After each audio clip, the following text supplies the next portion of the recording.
Olá, crianças, tudo bem? Bem-vindos a mais uma aula de ciências. Hoje estudaremos das páginas 17 a 19, ok? Não esqueçam de colocar a data, tá? Aí na sua página da apostila. Então, até a aula passada, nós aprendemos sobre como os animais nascem, aprendemos sobre como eles se locomovem, como eles se alimentam. Vimos que todo ser vivo tem um ciclo de vida, né? E que esse ciclo de vida é importante para a manutenção e o desenvolvimento na vida, né? No planeta Terra. Então vamos lá. Na página 17 aí. Os animais vivem em diferentes ambientes. Então hoje trataremos de onde os animais vivem, ok? Então olha lá. Existem muitos ambientes no planeta Terra, os quais podem ser terrestres ou aquáticos. Os animais que passam a maior parte da vida na Terra são chamados de terrestres. Já aqueles que vivem na água são chamados de aquáticos. Então, pessoal, esse parágrafo ele resume o que nós veremos na aula de hoje, tá? Vocês podem até aí circular, pintar, grifar, destacar, certo? Então, na vida na Terra, ela se divide nesses dois grupos: animais terrestres e animais aquáticos. Os terrestres, aqueles que vivem a maior parte da vida na Terra, e os aquáticos, aqueles que vivem na água, certinho? Depois disso, temos dois exemplos. Olha o primeiro exemplo. Os animais apresentam características que lhes possibilitam viver em determinado ambiente. Os macacos, por exemplo, que passam a maior parte do tempo se locomovendo entre os galhos das árvores, têm bastante agilidade e força nos braços e nas pernas. Além disso, a cauda desses animais os ajuda a se desprenderem dos galhos.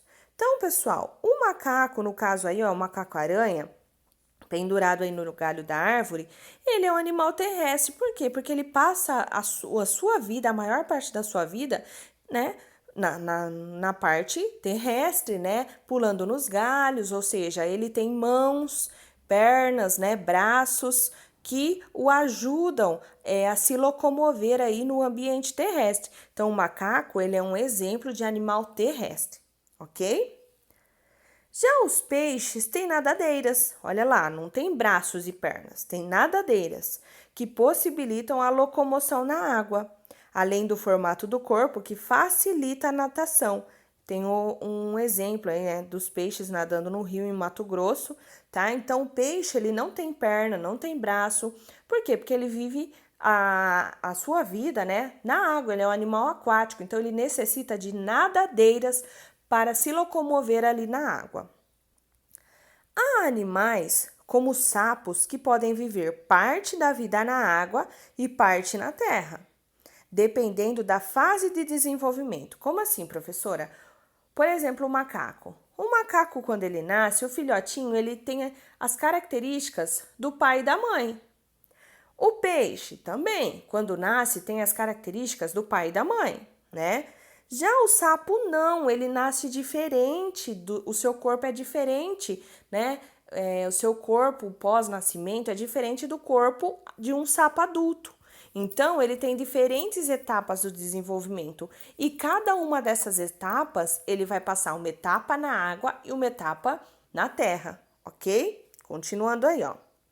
Para entender como isso é possível, lembre-se de que esses animais nascem bem diferentes dos adultos, o que eu acabei de dizer. Enquanto crescem, o corpo deles sofre muitas transformações em um processo conhecido como metamorfose. Então, o que é a metamorfose aí? É o desenvolvimento, são as transformações que o corpinho do sapo aí sofre ao longo do seu desenvolvimento até chegar à idade adulta. Observem aqui, ó, para vocês, né? Tem aí para vocês um exemplo da metamorfose, né? Das alterações que ocorrem no corpo do sapo, né? Durante o seu desenvolvimento. Então, olha aqui, começa por aqui. Os ovos são colocados ali no fundo do rio, tá? Pela sapa ali, vamos dizer assim. Depois quando esses ovinhos eclodem, né, eles abrem, saem pequenos girinos, olha aqui a setinha, pequenos girinos, tá vendo? Eles não se parecem com o sapo adulto. E esses girinos, pessoal, eles respiram por brânquias, assim como os peixes, né? Se estão embaixo da água, necessitam de um modo de respiração compatível com aquele ambiente. Então, eles respiram por brânquias, eles nadam. Conforme eles, né, crescem, olha aqui a setinha, eles vão ganhando o formatinho, né, do seu corpinho de sapo, mas ainda não é um sapo, olha lá. Ainda tem a cauda, olha lá, que ajuda, né, a locomover-se ali na água. E ainda respiram por brânquias. Conforme ele vai se desenvolvendo, olha lá, as pernas vão se formando e a cauda vai diminuindo. E assim por diante, até que um momento a cauda some, ou seja, ela regride, né, ela desaparece e ele toma aí a sua forma adulta, que é geralmente, né, mais assim, mais apresentável, mais do jeito que nós conhecemos mais, tá? É mais fácil você ver aí um sapo adulto do que um girino, ok? Então, perceber a diferença do sapo? Então, o macaco é um animal terrestre. O peixe é um animal aquático. Já o sapo, ele pode ser aquático e terrestre. Tudo dependerá da fase de desenvolvimento em que ele está, ok? Bom, agora vamos para as atividades que estão muito fáceis. Atividades. Número 1. As fêmeas de gafanhoto botam ovos no solo. Os insetos que saem dos ovos são chamados de ninfas, que com o passar do tempo se desenvolvem em adultos. Então, pessoal, a fêmea do gafanhoto, ela bota ovos. De acordo com essas informações, então os gafanhotos, já que a fêmea bota ovos, a fêmea do gafanhoto, né? Os gafanhotos são animais vivíparos, são animais ovíparos ou são animais ovovivíparos? Que esse é um assunto que nós vimos na aula passada, tá? Lá na página 15, se você não se lembra, você pode retomar a página 15 e observar o que é um animal ovíparo, o que é um animal vivíparo e o que é um animal ovovivíparo, ok? Fácil, hein? 2. As imagens abaixo representam as diferentes etapas do ciclo de vida dos seres humanos. Observe-as e em seguida faça o que se pede. Então, você tem aí, ó, várias etapas do desenvolvimento do nosso corpo, da vida humana. Aí, o que pede aqui na letra A? Usando os símbolos I para infância, A para adolescência, ID para a idade adulta e V para a velhice, indique em que fase da vida cada pessoa ou grupo de pessoas se encontra. Então, essa foto aqui, em que fase da vida que ela está? Na infância, na adolescência, na idade adulta ou na velhice? Então, você colocará o símbolo aqui. Ai, professora, tá na infância. Então, você colocará o I aqui nesse espacinho. Pode repetir? Tem fotos aí que se repetirão, ok? Depois, observe essa daqui. E essa parte aqui? Essa foto, ela está representando qual etapa do desenvolvimento? Vocês observarão e depois colocarão se é I, A, ID ou V, ok? Fácil, hein? B. Escreva uma característica de comportamento ou física para cada uma das fases de desenvolvimento do ser humano. Como assim, professora? Eu tenho as fases do desenvolvimento humano aqui, ó. Infância, adolescência, a idade adulta e a velhice. E aqui vocês escreverão uma característica que pode ser física ou comportamental de cada uma dessas etapas do desenvolvimento.